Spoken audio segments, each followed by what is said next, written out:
What is going on, everybody, and welcome to another edition of College Football Showdown, presented by Prime Sports World. I'm your host, Israel Rivera. My host, Christian System from the DailyBiz.blog, and Matt James here once again as we're here another week 7 to cover college football. Already in week 7, we missed last week. Week 6, there were some big games, but we'll jump into that and recap some of those bigger games that happened last week. Before I start the show, please like, share, and subscribe to the podcast here at Prime Sports World on Facebook, YouTube, and Twitch. And if you catch us, you can catch it on all streaming platforms. The podcast can be heard. What's going on, fellas? Oh man! Happy Friday! Yeah, exactly. Happy Friday! I can't believe it's week 7 of the sport. That playoff picture is going to start to form itself. Izzy and Matt. Happy Friday, guys. Definitely already starting to form itself a little bit here. You starting to see. I mean, there's still some big games to be played here in the next couple weeks, but we're coming to that midway point where we're seeing where teams are the real deal, and where teams aren't. We'll get to some of that here in the show, but just some big games coming up. I know Christian can't wait to break them down. I know he's got some good things in the bag. Matt James can't wait to break them down as well. And we'll just get right into last week on our week 6 headlines. Is number 3 Miami went into Florida State, went into Tallahassee, Florida, and the Doak Campbell, and beat the Florida State Seminoles 28-22, and officially have crowned themselves the champions of Florida, of the state of Florida, the University of Miami Hurricanes. Carson Beck, very efficient, very good, 20-27, 241 yards, 4 touchdowns. And I will tell you, we have another freshman superstar here on the rise in Malachi Tony. And I don't even know if it's here on the rise. He's more or less here to stay. 29 catches, 375 yards, 3 touchdowns on the year. But last week was his coming out party. 7 catches, 107 yards, 2 touchdowns. And he looked like a certain player that also plays for the Miami Dolphins, looking like a young Tyreek Hill out there with a lot of those comparisons coming along. On the other side, Florida State made a valiant effort to come back, but they really had an uphill battle. Miami just really dominated them for pretty much majority of the game. Tommy Castellanos, 45 attempts, 25 completions, 272 yards, 2 touchdowns, 2 interceptions, as he was pressured majority of the game. I mean, we already know those 2 bad boys, and Ruben Bain Jr. and Messidor were just breathing down on him all game long. Actually, Messidor had a sack, 2 tackles for loss. Ruben Bain Jr. was in the backfield as well. Just very hard to contain those guys.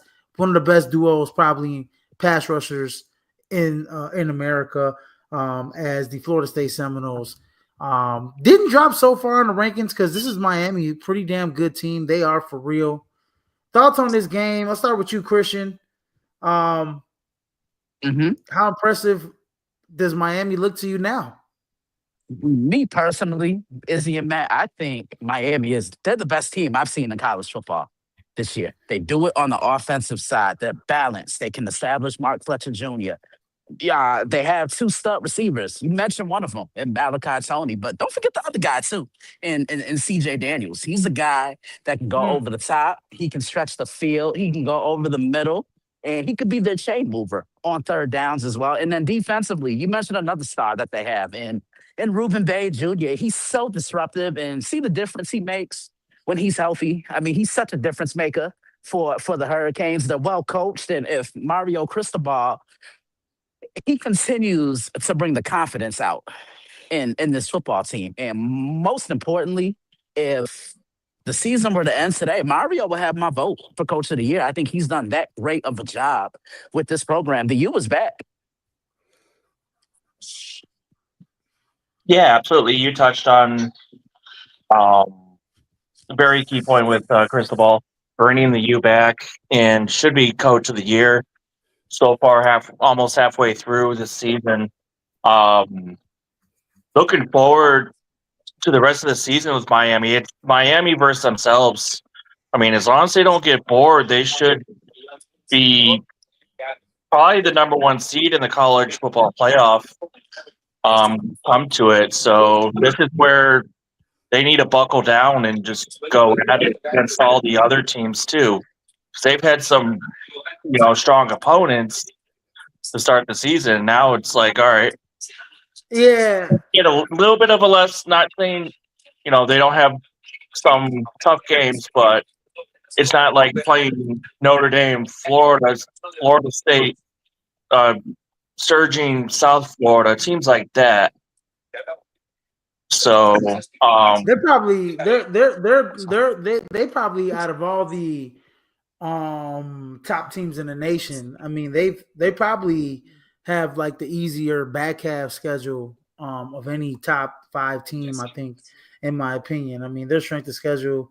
I mean, I know, they got a couple tough teams, maybe Virginia Tech, maybe Louisville coming up, but Stanford's not competitive. SMU was a college football playoff team last year, but they're nowhere near as good as what they were last year. Syracuse is going to play hard, but I don't think they're on the same level as Miami. So they should pretty much breeze through the schedule. But we said the same thing last year, right? When Miami was winning games early, they had a back half schedule that was pretty easy, and they dropped some games, which took them out the college football playoff. So they got to remain hungry and aggressive. And for Florida State, I think they have some tougher games. I think that can put them. They're not over with yet. They kind of dropped out of the top. Out of the college football playoff. The rankings were today. They weren't in it anyways, but they were kind of on the outside looking in. Now they're still ranked in the top 25, but they have to win the majority of their games. I think the big games on their schedule, for the next 7 weeks is going to be a win in Clemson and a win on the road against the Florida Gators. Because I think at that point, I think Florida should be ranked in the top 25 if I'm just going to estimate and guesstimate how everything goes with their season. And you might, in another maybe a couple weeks, Clemson might be ranked again in the top 25. So Florida State definitely has a couple games in which they can kind of piggyback their way into the college football playoff. But yeah, Miami's for real. And I do agree with Christian where Mario Cristobal could be coach of the year. Just because of the fact that he lost dang near he lost his quarterback to the draft. He lost majority of all of his wide receivers to either the portal or the NFL draft. Or they went on to professional level at the NFL, undrafted or whatever. And he brought in a new group of wide receivers, and a freshman in terms of Malachi Tony, one of the best freshmen in the country, and pretty much revamped the passing game, which looks pretty damn sharp so far. And we already knew that their defense was pretty talented. They just needed to put it together. And they certainly have, especially with Mestador and Ruben Bain Jr. I mean, those two guys, I don't think there's a better tandem in the nation of pass rushers to speak of. So, anyways, moving forward, the big shocker of the weekend that everybody was talking about was UCLA coming up big. Coming up big at home against number 7 Penn State, 42-37, with a brand new, pretty much a brand new offensive coordinator who 24 hours had got the job, interim coach and Tim Skipper, and it was just one of those games where Nico Iamaleava really showed why he was the best quarterback in the nation, coming out of high school, in that same class with Arch Manning. This kid was just absolutely on fire, and look. Jerry Neuheisel is comes from good lineage. His dad, Rick Neuheisel, used to be a player for the Bruins, was a former head coach of Washington. You know, pretty damn good college head coach. The fruit don't fall far from the tree. He called a pretty damn great game against Penn State. But this was one of those games where Nico really showed out. 17 to 24, 166 yards, passing, 2 touchdowns. But he really killed Penn State on the ground. 128 yards on the ground and 3 touchdowns. He was a machine against them. And then Penn State on the other side, Drew Allar. What can I say? I mean, had a decent game, but just didn't do enough. Penn State just didn't do enough. They defensively didn't do enough to stop UCLA. As UCLA was hot and ended up being the better team that Saturday. Yeah, they really were. And look, Penn State made UCLA look like a top 10 team in the country. That's unacceptable. Plain and simple. Izzy, I almost wanted to throw something at the TV. I was that mad. Seriously, because Penn State's better than this, and you can tell they were deeply affected. I think they were still stuck, sulking in the loss, the double overtime loss against Oregon. You got to turn the page in certain situations like this. Izzy, you played, I played, and I'm sure you heard it from Coach all the time too. Look, what happened last week happened last week. We got to turn the page. I put this on James Franklin just due to the simple fact he didn't have his men ready to play, and you were absolutely right about Jerry Neuheisel. He called a phenomenal game, and what do I always tell you? It was contrasting styles of football, and you saw UCLA. They turned this into a track meet, and Penn State was not able to recover. 280. This was the formula. Let's run the football. Run and I always say this where when you got a lesser opponent going up against a top opponent, we want to control time of possession and we want to run the football, keep the clock running. And they did that. 52 carries, 280 yards, 3 touchdowns as a whole on the team. And when it came to time of possession, UCLA almost double the time of possession against Penn State. 39 minutes and 17 seconds to Penn State's 20 minutes and 43 seconds. That is where they won the football game, in the trenches, on the ground, running the football, and working the clock. Great game, coaching game. And it really, I mean, James Franklin should be embarrassed. Because I mean, look, I'm just at a loss of words. I'm getting mad even wanting to talk about it again because this is a team that they're better than this. I mean, yeah, they let their guard down against Oregon. I mean, Oregon flew across the country and just made one more play when it mattered most. And if Drew Allar doesn't turn that ball over, I think Penn State wins that football game. Well, here we go. What did Drew Allar do against Notre Dame in the college football playoff? Yeah, right? That's the true. Ball over when it counted the most in overtime. Right? This is true. This is very true. Late in the game, so hey man, you got to be able to take care of the football when it matters the most.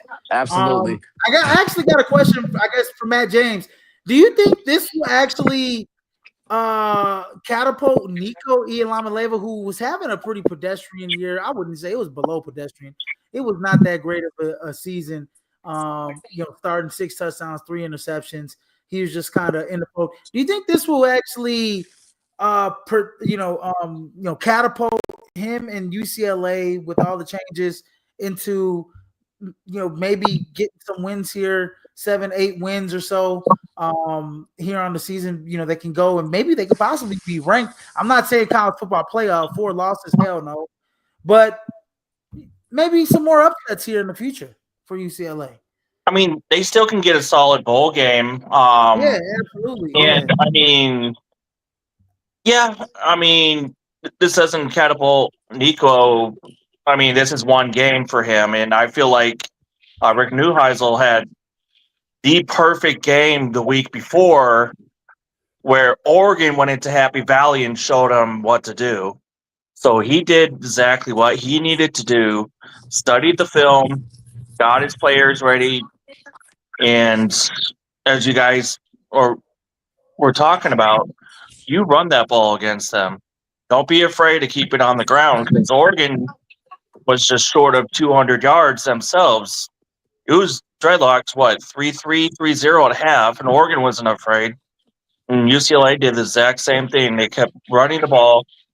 I feel like this is a nice confidence booster for UCLA, which was much needed for the program.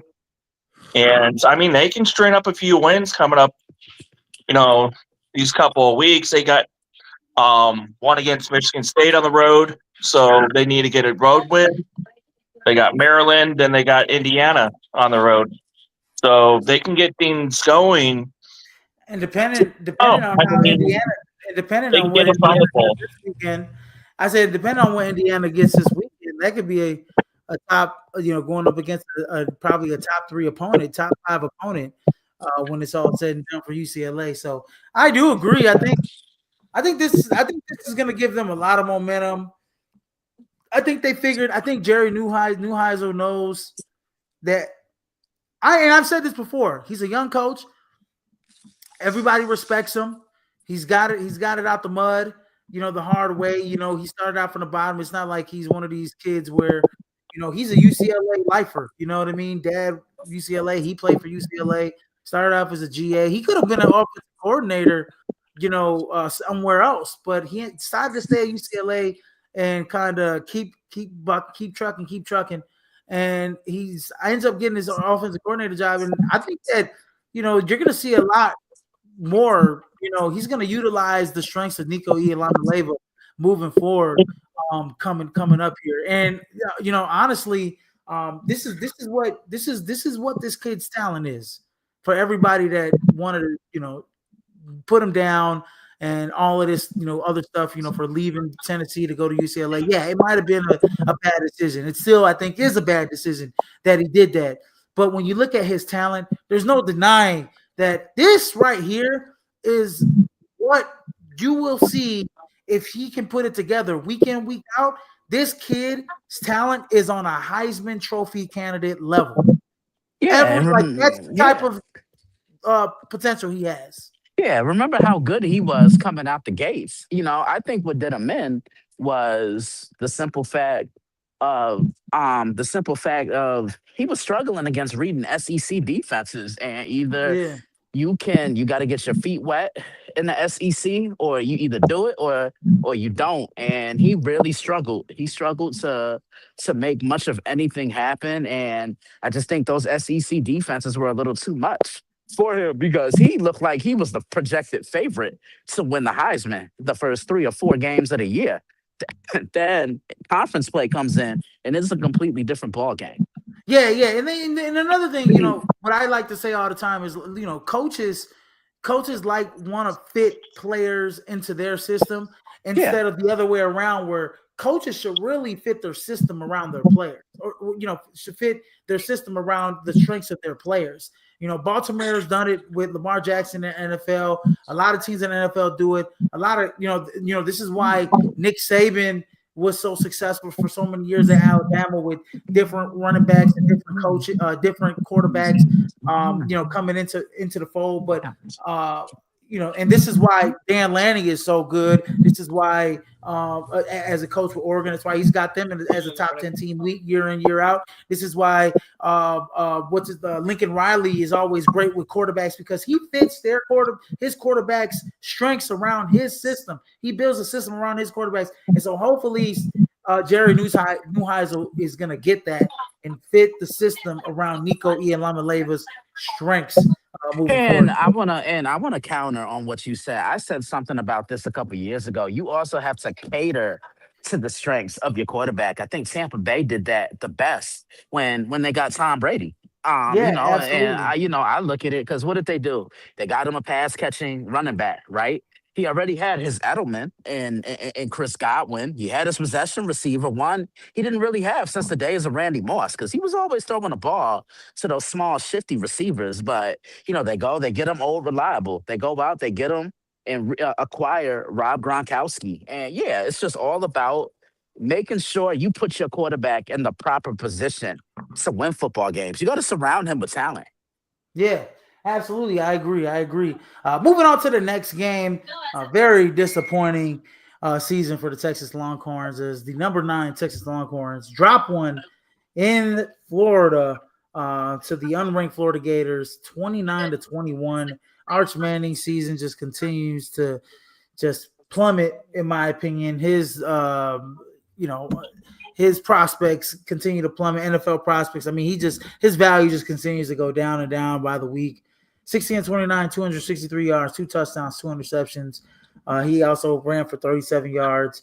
And then on the other side, DJ Lagway, very efficient, 21-28, 298 yards, 2 touchdowns, 1 interception. Jaden Bow, 107 yards and a touchdown on the game in the game, as the Florida Gators just really came out from the get-go and punched Texas right in the mouth here, turning them over and moving the ball down the field with ease against Texas. Yeah, they really did. And you got to give Florida a ton of credit because they controlled the line of scrimmage on both sides of the ball. And most importantly, this is the DJ Lagway that I've been looking forward to seeing all season long, because there was a lot of hype surrounding this kid coming into the year. And yeah, he's underperformed a little bit, but this is a great way to bounce back. And, the same thing I said about Penn State, I could definitely apply to Texas. They should be ashamed of themselves. They rolled over, they laid down, and I think Florida physically dominated them so much until they just pretty much waved that white flag. Pretty much waved the white flag. Matt, thoughts on this game? Yeah, I mean, this Florida team goes as far as their offense wants to help and take them, because this defense has kept them in games. And the offense has been the one to, lose it for them throughout the season. And now, Lagway had a nice, clean game, and they ran the ball well, and look what happened. So I felt like Texas might have been looking ahead a little bit to the Red River game this week against top 5, top 10 Oklahoma, which, they haven't been ranked that high with that much hype in a while. I mean, it always gets hype, but not like a top 10, matchup now. So it's like, all right, you can't be looking ahead, especially in the SEC. I agree. I think they were looking ahead, Matt, and I think that, this really takes away from that game this week. Like them losing it, and I mean, I know it's going to be great, but it would have been even much better if they were both in the top 10, swinging it out here. We already know how good Oklahoma is. Now Texas is really much playing, comeback here just to kind of, get the. We all know a couple of 2-loss teams are going to get into the college football playoff. So their season starts this week against Oklahoma. We'll get to it, but Texas is just falling short from grace, and Arch Manning has really been very underwhelming when it comes down to it. I mean, everybody gave him the Heisman, gave him the number 1 overall pick, gave him this, gave him that. He was handed everything, and this is a classic. Showing of you have to earn it, and the name on your back doesn't give you anything, especially when it comes to playing in the SEC. And just playing a tough schedule like they did have this season so far. You can beat Sam Houston State. You can beat Sister Mary in the School of the Deaf and the Blind. But when it comes to, the SEC, you have to bring it. And if you're not bringing it against these tougher opponents, I mean, look at their season, guys. They've dropped. They're 2-3, right? Or 3-2. And their losses are number 1, Ohio State, and they lose to Florida. And they beat San Jose State, you beat UTEP, you beat Sam Houston. Great, awesome. You can beat 1-star type of teams. But when you're playing against teams like Florida, who was ranked in the top 25, when you play against Ohio State, who is number 1 ranked and who was number 3 ranked at the time, you have to put up something against them. Ohio State 14-7. I thought it was just an anomaly, but then they don't look that great against. He doesn't look that great at all. Like in terms of even the wins. then doesn't look that great against Florida. And you think the offense is gonna keep, progressing, and it just doesn't, And so very underwhelming, and it doesn't get any easier. You got Oklahoma after that. Vanderbilt's good. Georgia's good. Texas A&M at the end of the year is good. So, I mean, we're talking about Texas may have 5 losses at the end of this season. Wouldn't surprise me at this point Wouldn't because surprise me. it wouldn't surprise me at all. And you guys have really been around me a little too long because you said what I always say. They looked ahead. They just thought they could roll over against Florida, and they paid for it. Again, I can't stress it enough. Focus on who's in front of you and what's in front of you. What you're looking ahead to. That opponent's still gonna be there, and to me, that's a reflection upon coaching. And Florida was hungry. Because they know they But needed then that again, win. yeah, Florida was hungry. and then again, the Swamp is a tough place to play, especially if you're a young player. You got all those fans hovering and screaming down on you. Like, yeah, the Swamp is one of, I think, the most difficult places to play in America. Yeah, absolutely.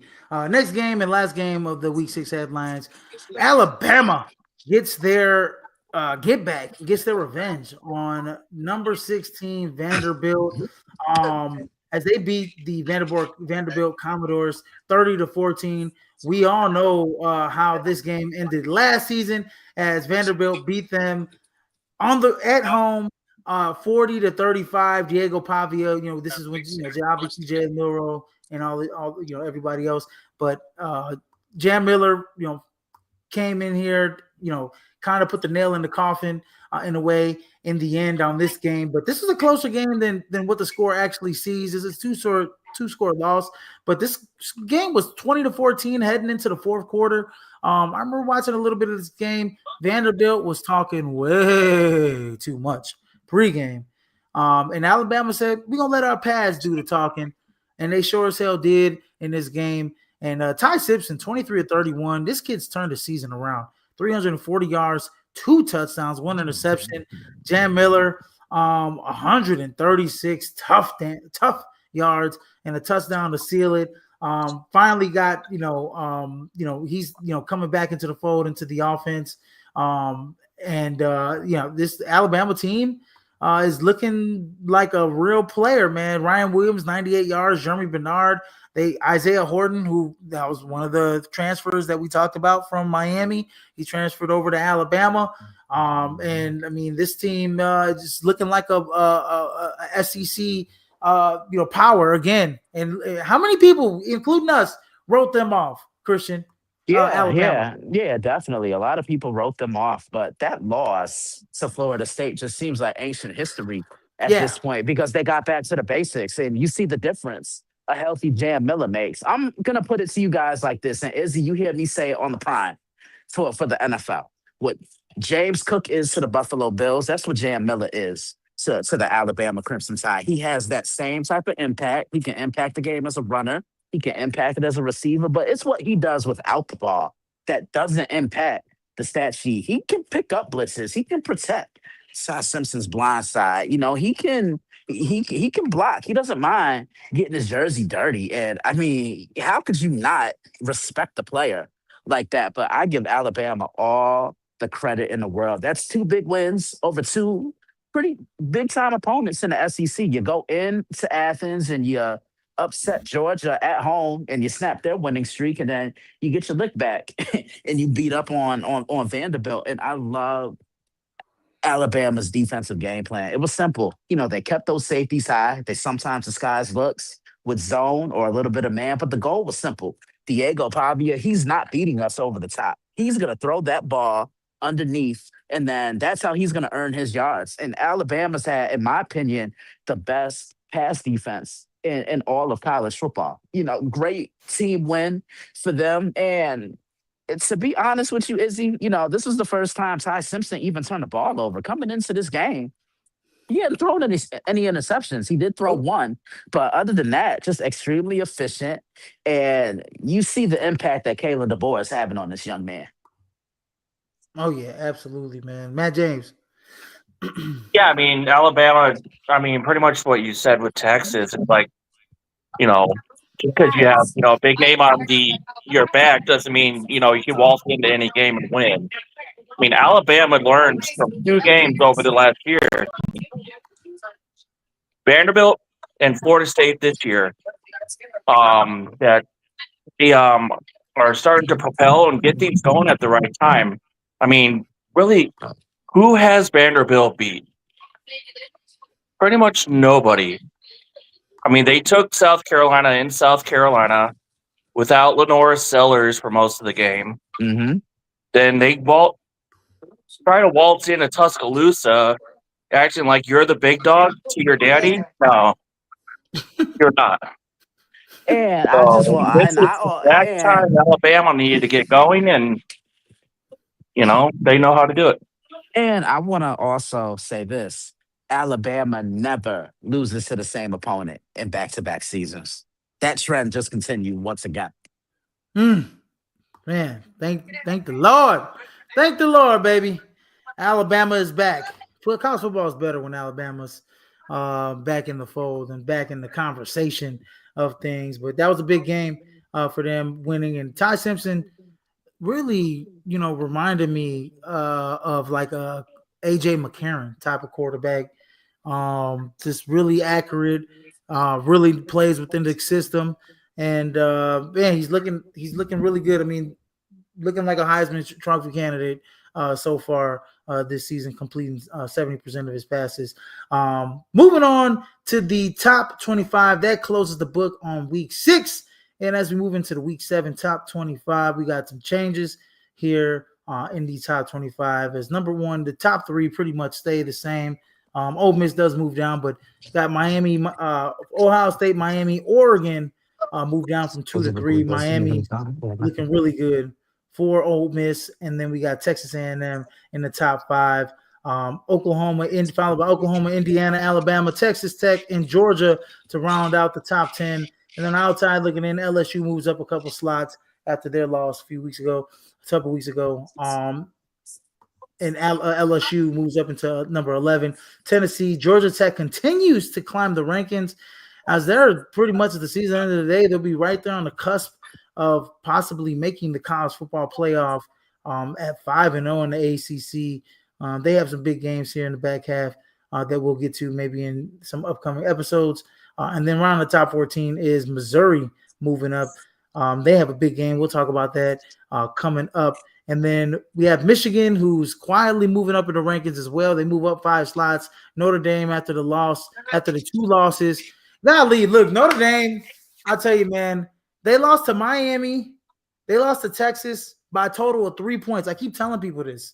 CJ Carr he has improved. If they played those 2 teams again, I like Notre Dame to possibly win one of those games. They had Texas A&M on the ropes. Miami was a close game as well. It was a week 1 game. They still weren't comfortable, opening up we already know how week 1 goes. Still trying to get a feel. But I think Notre Dame is a team. I don't like to don't. It's my team. But look, listen. The offense looks amazing. Now CJ Carr looks like they got all the kinks out, all the wrinkles. And you lose to 2 top 5 teams only by a total of 3 points. I mean, I'm not even going to knock them. They're the best 2-loss team in the nation right now. Yeah, and I think they're going to run the table. Yes. I just think they're so well coached. Marcus Freeman's going to have this group ready to play. But, I could say Notre Dame, they're 2 games off from being undefeated. Number 1, probably in the top 5, top 3. They'll be right there. They'll be right there. And we said it.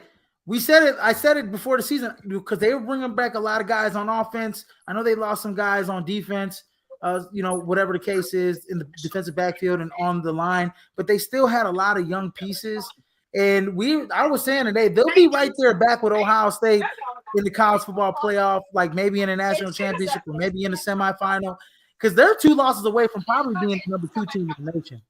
Just to call sport a spade. I mean, that's how good they've looked in the last. I mean, that game against Arkansas a couple weeks ago. I know Boise State last week, whatever. But that game against Arkansas, I thought Arkansas would give them a little bit of trouble with Taylor Green in Arkansas. But man, they really dominated that game against the SEC opponent, and I was just like super impressed. CJ Carr was just so accurate and decisive with the ball. Um, Number 17, we got Illinois moving up 5 slots. They got a real big game. We'll get to that here in a second. Number 18, BYU moving up 5 slots. Virginia moving up 5 slots. The ACC looking a little stronger, a little bit more diverse. Hey, remember they talked about that one ACC team that they were kind of saying that was going to win the national? Anyways, where they at? Anyways, at number 20, Vanderbilt. And then we got number 21, Arizona State creeping up in the Big 12. That's Matt's team.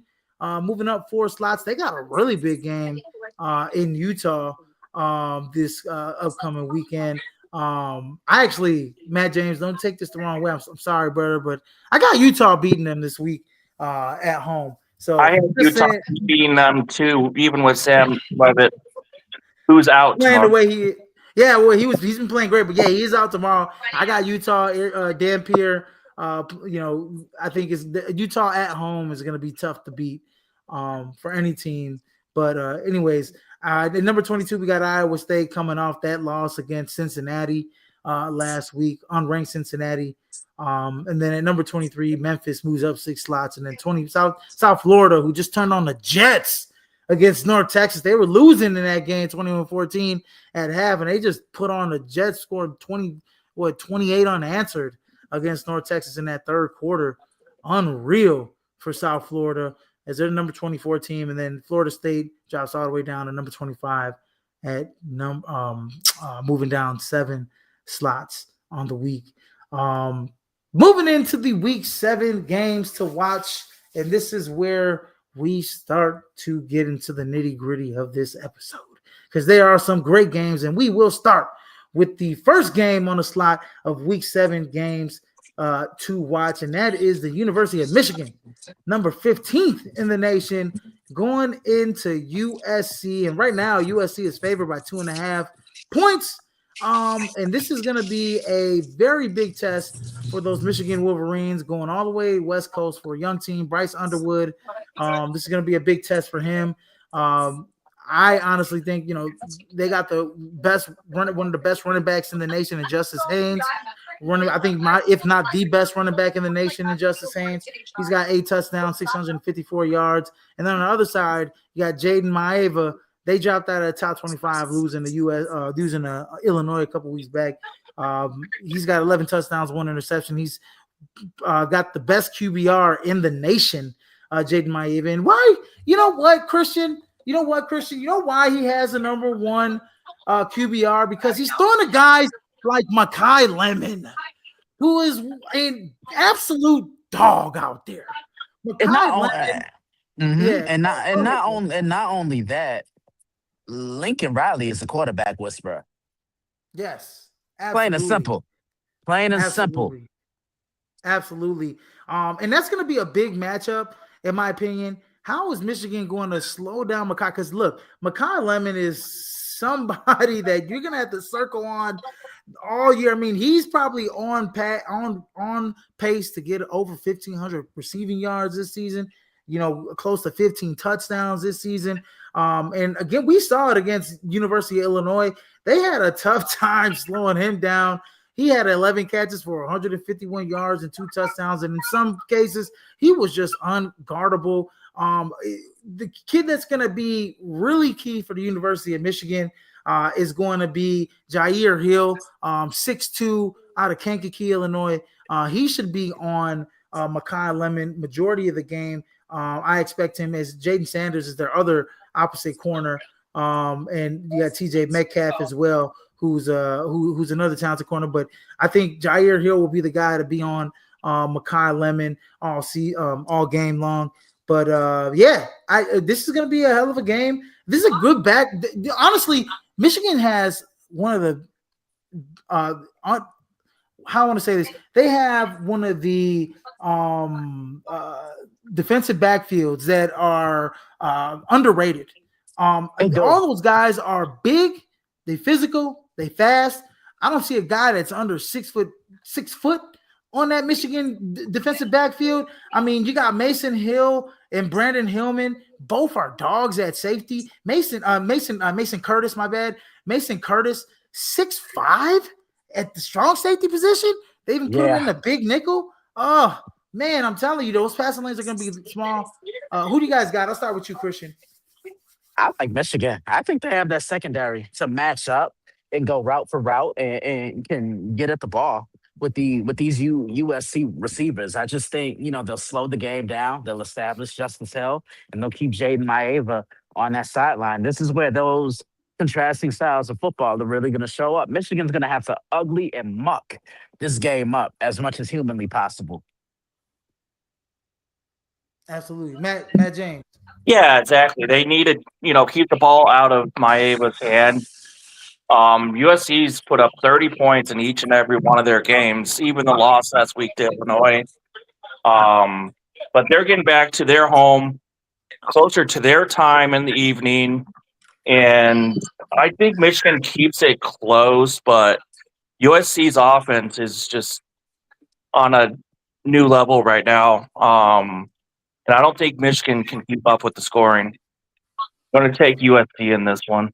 Yeah, I actually have them as my upset of the week is USC over number 15 Michigan this week, guys. I think that USC's at home.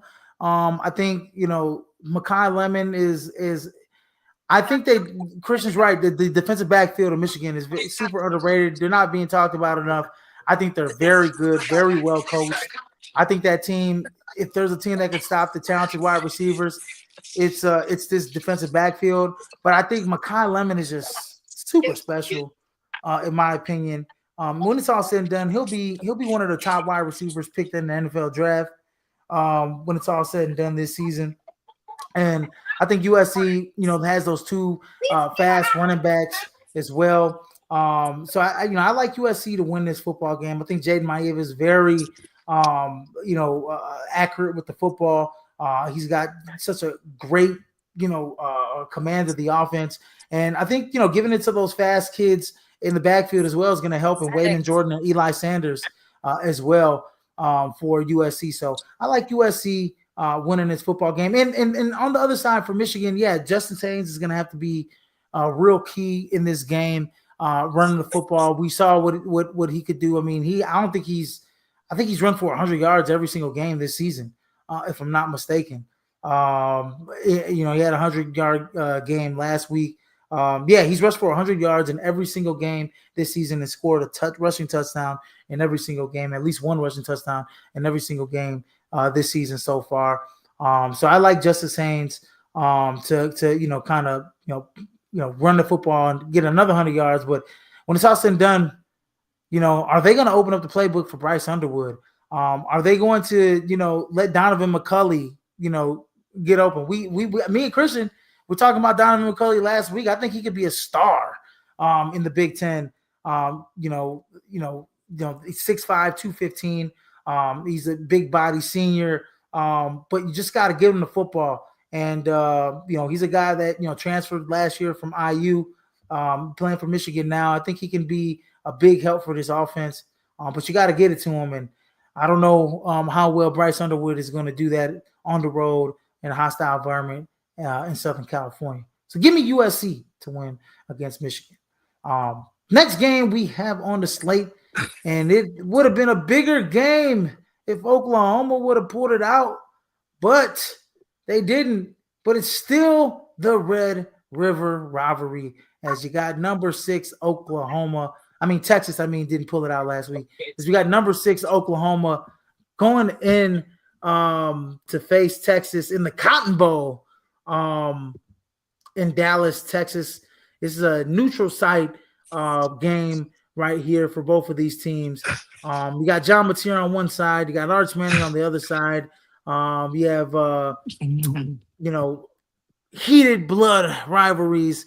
Your cousin's cousin hates that cousin because they live on that side of the river. Christian, thoughts on this game? Yeah, this is one I always look forward to. And I've had the chance to preview it over the years, even dating back to when they were in the Big 12, and previewed it last year with them both being in the SEC.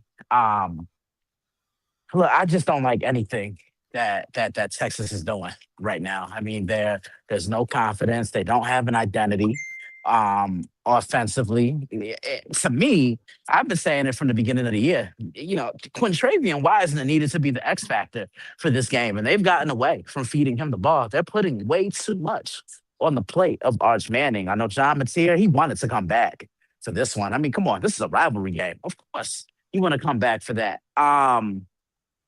I'm gonna take Oklahoma. I think this kind of puts the nail in Texas coffin tomorrow. Matt. Yeah, I'm going with Oklahoma too. I mean, their defense has been solid, like beyond solid all year. They've shut down Michigan's offense, slowed down Auburn's. And Texas, I mean, we've talked about it throughout the show. They've are going the wrong direction. I'm going to take Oklahoma in this one, and Oklahoma's back on the map. I mean, I did mention it preseason. I didn't think they were going to be this quick to put themselves back into it, but you keep winning. I mean, this is what happens. So, You get the right quarterback, and this is what happens, right? And yeah. This is the whole makings of Brent Venables. He came there, first head coaching job as being a Dabo's defensive coordinator for all those years, and he really turned his program into. He got it right back on track to where it was. I mean, they were afterthought after Texas, and when people thought that this team wouldn't be able to last, going to the SEC was a bad thing for them. And honestly, within the NIL and everything like that, they're able to compete. And one guy we got to watch out for is, their leader on defense. We talk about John Mateer, and we talk about we talk about, some of the wide receivers and stuff like that. John Mateer running the football and passing the football, but we got to talk about their leader, Kip Lewis, who's leading the team in tackles. He's a guy that Sammy Amosa go as well. This team just flies after the football. The front seven is absolutely great. Taylor Wine, Mason Thomas, both with 3 sacks, 3.5 sacks, leading the team. And Brent Venables just has his team flying around the football. So give me Oklahoma to give Arch Manning and company some hard troubles in this game, in this rivalry, especially on a neutral site field in the Cotton Bowl. Anyways, moving on to the next game we got on the slide, and that is number 1 Ohio State going into Champaign to face number 17 Illinois, as Luke Altmaier welcomes in Julian Sand, 2 Heisman Trophy candidates, and Jeremiah Smith and Julian Sand, and that number 1 Ohio State team. Thoughts on this game? This is going to be a big game, 11 a.m. game in Champaign. It's supposed to be a 65-degree day. Ohio State, I believe, right now is favored by 2 touchdowns in this game. Christian, thoughts? Yeah, I mean, look, you guys know through the last couple of years, I've raved about the Georgia Bulldogs and their defense, but what this Ohio State defense is doing, they're special. I mean, they've only given up 25 total points this year. They haven't given up a touchdown in the red zone, and I don't think they've even given up a touchdown on the ground. That Matt Patricia impact, it's really real. In the offense, they just have to kind of control things, and the defense is going to take things over. Then you look at Illinois. I mean, Luke Altmaier, he's one of, I think he's one of the best quarterbacks in the country. And my X factor for Illinois is Hank Beatty. I think the versatility that he can put on display, that can attack this Ohio State defense. But just all in all, I just think the Buckeyes are a little too much for the Illini. Ohio State. I say 31-14. Yeah. Go ahead, Matt. Um, yeah, I mean, I was kind of leaning towards Illinois for a while. Just as this could be like a typical Ohio State type of loss, where you're like, all right, what the hell is going on with them, type of deal. But that defense with Matt Patricia is crazy good. Like it's one of their best defenses, maybe ever, or at least in a long time. I mean, they've had solid defenses.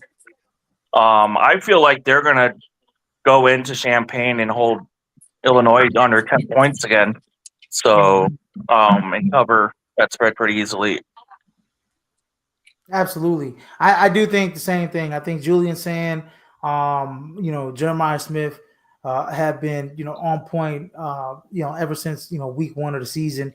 I know we had our doubts about how, Julian Sand would fare. But he has looked like the 5-star quarterback that Ohio State brought in. Super accurate. He's completed almost 80% of his passes on the season. I mean, he's just been that good of a 80% to 80.2% of his passes on the season. And Jeremiah Smith has been, amazing, so to speak, in the last few games. I mean, you know, against Minnesota, Washington, 15 catches, 3 touchdowns, over 100 and 50, 60 yards. So yeah, this kid has been fire ever since number one Texas, the Texas game where he didn't score a touchdown. He's got about 4 or 5 touchdowns. He's got six. He's got 6 touchdowns so far since then. So he's been a monster. So I just think that this Ohio State team defensively is going to just bring it every week, bring it in this game, and you might see a blowout in this one on the road. But the way that Illinois can win is if they control time of possession, run the football, make the right throws, don't turn the ball over. And I think, good things that happen to them if they just do that. So hopefully Brent Bielema has a good game plan against Ryan Day. Moving on, next game we have on the slate as we get into close to our game of the week. We have number 8 Alabama going into Missouri, into Columbia, to face the number 14 Missouri Tigers. We just talked about Alabama and how they have come back and have played some good football this season.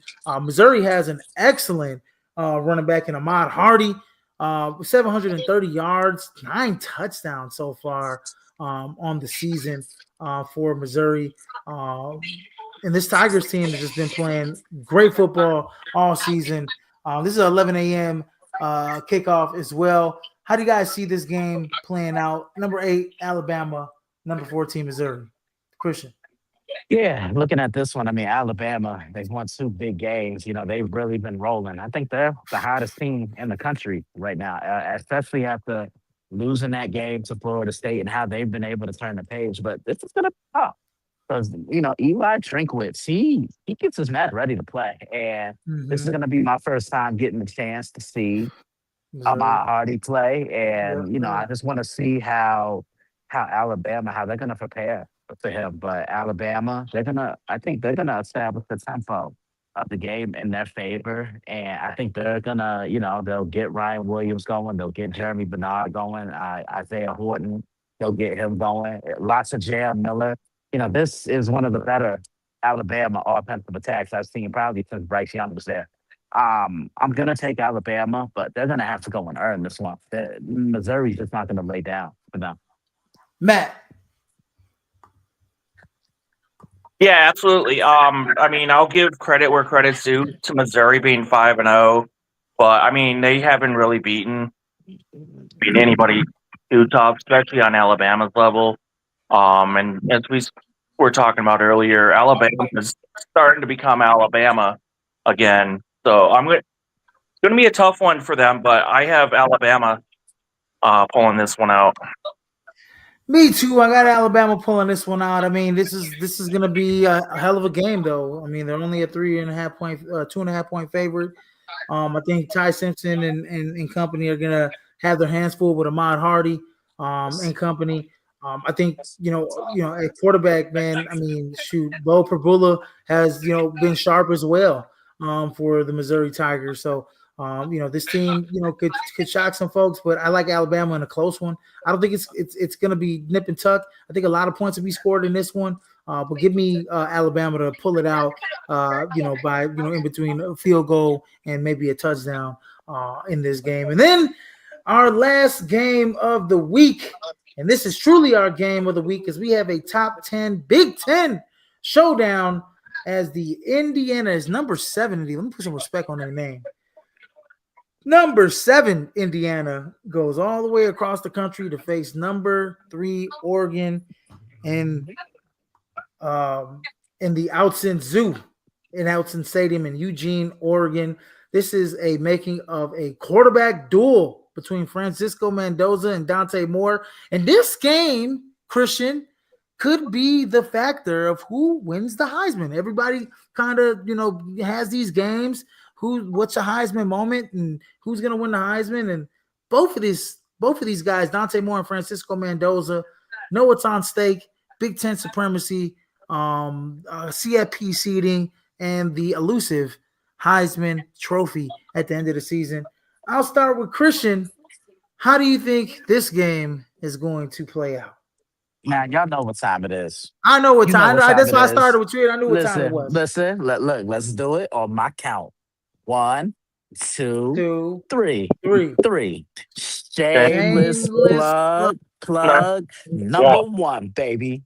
I'm excited for this one because you look at Indiana and with Indiana, they were a team that came out of left field last year, and like our good buddy TJ Hopkins always says, do it again. And so far, they've been proving it. I think their offense is a little more electric than what it was a season ago. Last year, it was all about picking your spots. This year, they play with balance, and they're so explosive. And defensively, they can get after you. They swarm to the ball. They play hard for Kurt Signetti, but this Oregon team, this Oregon group is so special. Dan Lanning, I think, is one of the 3 greatest coaches we have in the game right now in the nation. This, to me, I see coming down to the fourth quarter. I think neither one of these teams has seen an opponent as what they're about to see tomorrow. I preview this one on the site. Be on the lookout. Absolutely. Matt. I mean, with the big victory over Penn State and Happy Valley, we saw, Oregon go across the country and play, a Big Ten football game and show what they really are. And they can, grit it out and still play their kind of football and keep it on the ground and get some passes, as they were starting to do in the second half. And, I mean, Indiana, yet again, is having a hell of a season. But going to Autzen Stadium is not an easy place to play. I'm going to take the Ducks in this one. And I truly think they are the best team in the country right now. Ooh, that's a big take. We got 3 teams that are really good. Like, we got a lot of teams this year that are really good. We just don't know who's really elevated. It's super close with who is the best team in the nation. I mean, until somebody actually beats Ohio State again, Michigan, as they have done the last 3 years. But if it was until somebody supersedes, that big bad wolf in Ohio State, I think we still got to put them at number 1. I think Miami and Oregon are really close. Texas A&M is right there with Marcel Reed and company. But yeah, I mean, this Oregon team is really good. Dante Moore has played phenomenal under Dan Lanning's system. And we can talk about their offense. I mean, obviously on offense, we talk about the quarterbacks, Fernando Mendoza, and we talk about Dante Moore. But what about the best tight end in the nation? We have another best tight end in the nation. He plays for Oregon Ducks and Kenyon Sadiq. I know Christian Yeah. probably looked at him. He's very athletic, big, fast, can catch the football. You can line him up outside, you can line him up inside. He can block well. He's big, he's physical. He's a guy that can run over you, or he can run around you, or jump over you, so to speak. And then on the defensive side for Oregon, we have DJ's younger brother, and Mateo Uyunglele, who leads the team in sacks, 4 sacks. He's looking like he's projected, top, first round pick in next year's draft. At 6'5", 272 pounds. He is a load. He is super fast, really good edge rusher, great instincts. And then on the Indiana side, we talk about Fernando Mendoza, but what about Omar Cooper, right? How good is this kid? He's been, 6 touchdowns on a year for Fernando Mendoza. He has a couple good wide receivers in Elijah Surratt as well. And Isaiah Jones leading them in sacks as well. For Indiana. Indiana gets it. Kurt Ignetti's got this team. I mean, look, we talked about it, before. He's a winner. Everywhere he goes, he wins on every single level. And he was at James Madison before he was here in Indiana. He elevated James Madison to the FBS rankings, right? And so to speak. And now, he's got Indiana, and he's taken a team that is notorious for being a great program on the hardwood and has turned into a great program on the gridiron. So he's one of the great, when you talk about best coaches in college football, Kurt Ignetti has to be in those conversations, especially for the job he's done at Indiana. And I could see him after his job here at Indiana getting a big time coaching gig here in the next year or two. Talk about getting it out of the mud. But I like Oregon at home in this game. This is Indiana for real. We saw them when they went against Notre Dame in the college football playoff. I know it's a different team, different quarterback. Fernando Mendoza is looking like, a first-round pick as well. And I think it's going to be fireworks in this game, a lot of scoring. But I like Oregon to squeak it out. Real close game. I think this game's going to go to overtime, but I think they squeak it out and win this game, make 1 or 2 plays defensively that Indiana couldn't make, and Oregon pulls it out on the road. And it's only because Oregon pulls it out at home. It's only because Oregon has that home field advantage. The ground will be shaken. Indiana will have a tough time getting their signals in, so to speak. And when we talk about home field advantage, that's big time, right? If you can't hear the coaches, you can't hear the signals, you can't hear, the audibles and the checks at the line. It's a big advantage for the home team. So give me Oregon to win that football game this week. So, and then my other upset of the week, guys, is South Carolina going into Death Valley and beat number 11 LSU. And you know what? A lot of people might disagree with me, but I think this is a game. Lenora Sellers is going to have fun in this game. I know how good LSU's defense is.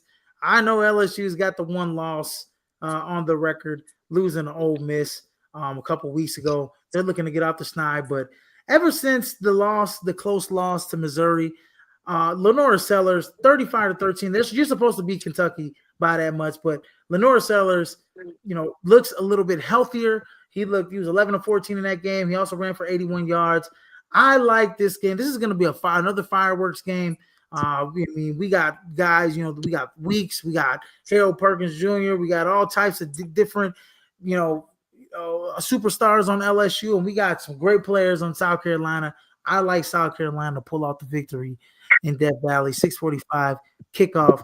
LSU is actually favored by 9.5 points. I will take the points for South Carolina at plus 9.5 or minus 110 right now. ESPN Sportsbook money line is plus 280. I throw 100 on that money line tonight for South Carolina right now. I might do that after the show. I don't condone gambling. Yeah, one to look out for, I think, if they can keep up, is Kansas with Jalen Daniels, Manuel Henderson having a good connection. And, I mean, they're not afraid to score themselves.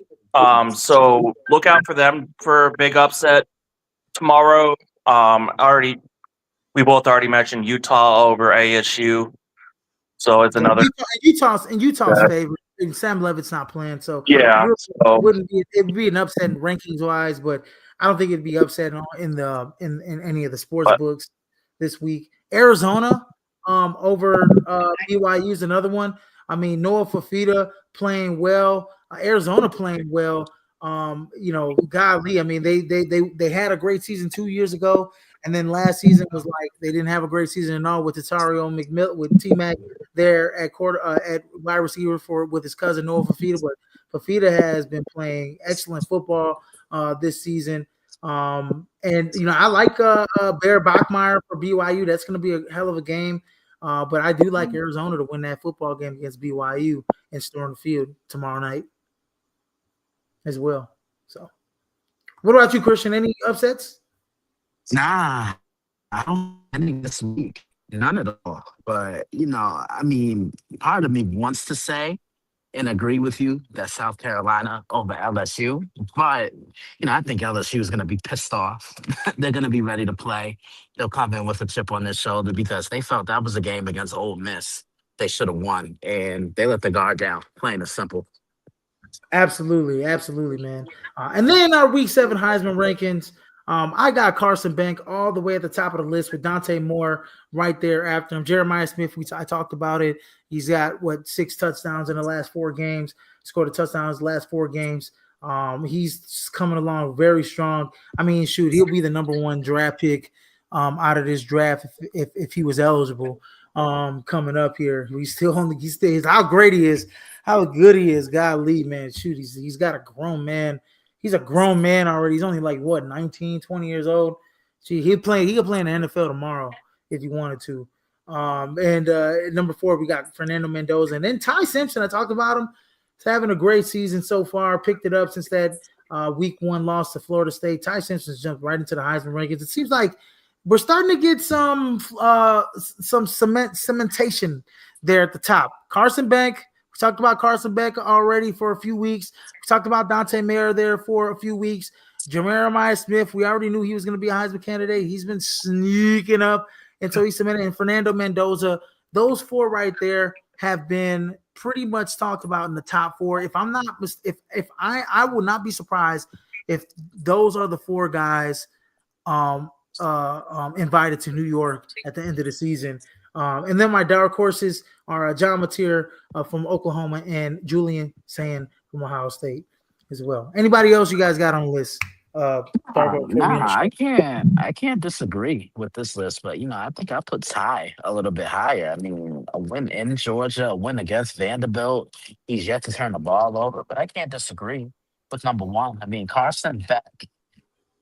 You remember what I said at the beginning of the year? Which version of Carson Beck were we getting? Were we getting good Carson, or were we gonna get inconsistent Carson? And so far, he's been nothing but great for Miami, and he's part of the reason why Miami's in the position that they're in right now. Yeah, I mean, he's been super accurate with the football. I mean, he's completing 73% of his passes. That's on par a little bit better than what he did when they won the national championship 2 seasons ago at Georgia. 11 touchdowns, 3 interceptions. He's got the highest rating pretty much of his career since he's been a starter for the last couple years, 2 at Georgia, now 1 at Miami.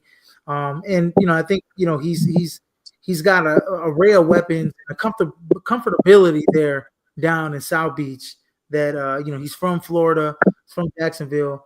So he's at home a little bit down there in Florida right now. And I think he's when it's all said and done, I mean, taking a team like Miami who pretty much brand new wide receivers, brand new team, how good Carson Beck played. He's got Miami in the driver's seat on the cusp of possibly being number 1 in the nation. I can't give him that fall. Dante Moore, also great. I mean, he had to sit 1 year behind Dylan Gabriel at Oregon, obviously transfer from UCLA. So he's got a year under that system. He kind of knows the system. Jeremiah, I don't know, he can play in any system. Fernando Mendoza, I give him a lot of credit. I mean, he goes to a place where that system fits in great.